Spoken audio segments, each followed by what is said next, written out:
Hello, hello. This is Krista Nair, CEO of Bootcamp Digital, coming to you live.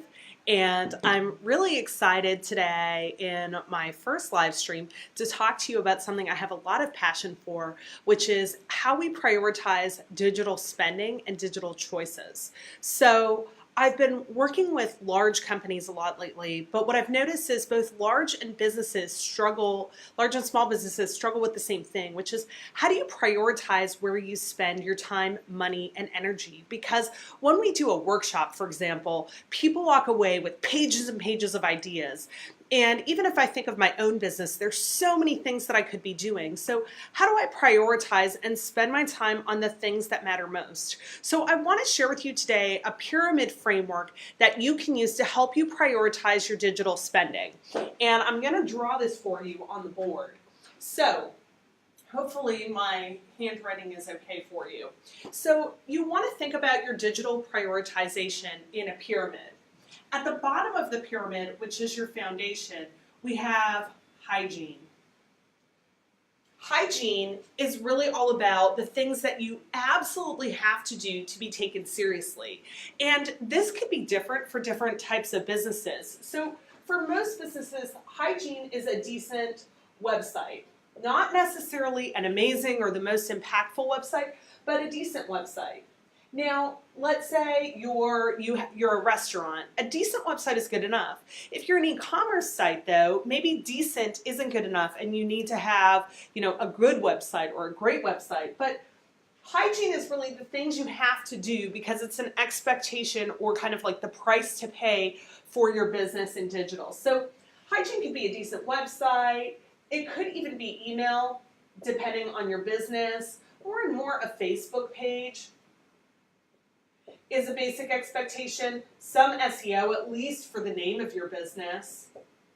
And so the hygiene stuff is the stuff that you really just need to nail. And with hygiene types of things, we don't usually get into the ROI, right? So we don't think about, well, what's the ROI on having a phone number, for example? Because you need a phone and a phone number if you want to be in business, or have business cards, or have a nice sign outside of your store.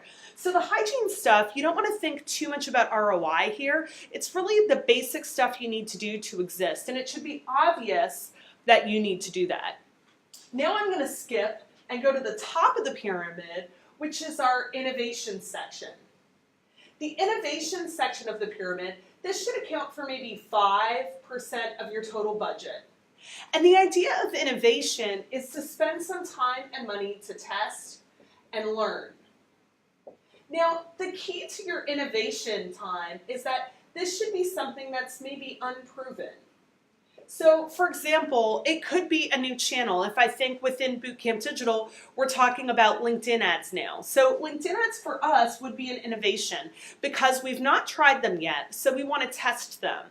Now, if you have a strategy that falls in the innovation section, what's really important is that you're still that you're analyzing it and adapting it, right? So with LinkedIn ads, if they're an innovation, they're going to require more time and attention because we need to be testing different things to see what really works, and we're going to need to keep our eye on it really well. So when something is in the innovation stage, you typically need to be testing, learning, you need to do analysis.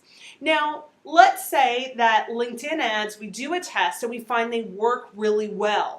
Then we're going to move them from innovation down into the core of our pyramid, which is our hub, and this is our ROI hub. Your ROI hub is where you get most of your business value from when it comes to digital marketing. So your ROI hub is things that are proven to work. And if you spend your time doing them a little bit better, you can get huge return on investment improvement. So think of it this way. Let's say I have an extra 5 hours to spend this week. If I spend it on an innovation, I might get a good return or I might not. LinkedIn ads could work out well or they could fail miserably. And if it's in the innovation, it's deliberate. I'm choosing to spend my time experimenting with something new. The ROI Hub, though, if I took those same 5 hours and I said, let me spend 5 hours improving my Facebook ads, I know I'm going to get positive value from that because I already know my Facebook ads are working. And if I spend a little bit of time to make them work better, that naturally is going to grow my return on investment. So that's why the center, I'm now writing in giant letters, the center is really your ROI. This is where you're going to get your best return on investment.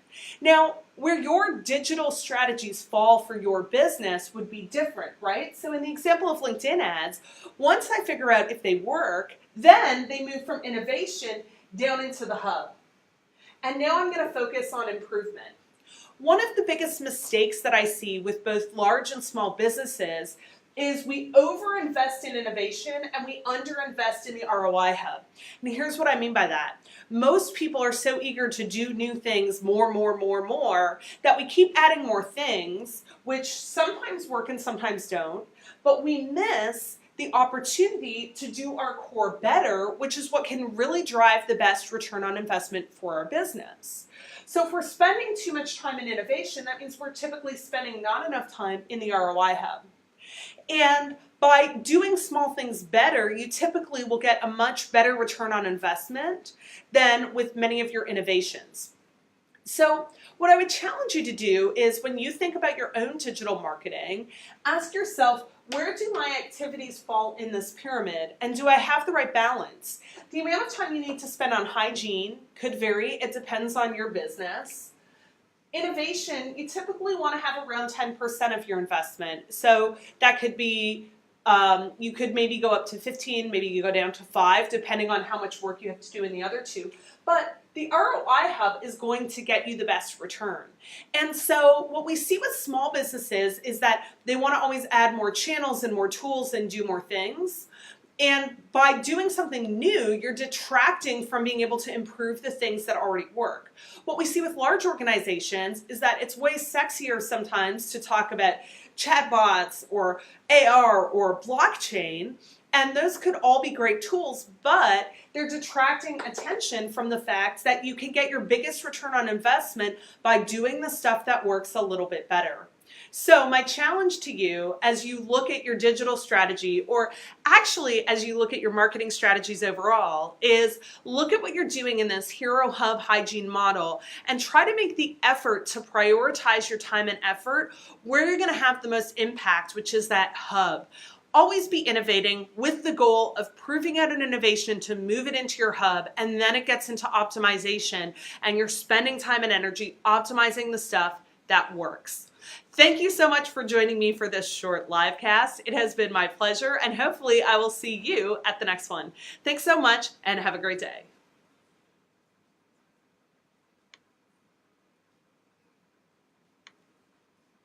And now I have to stop the stream.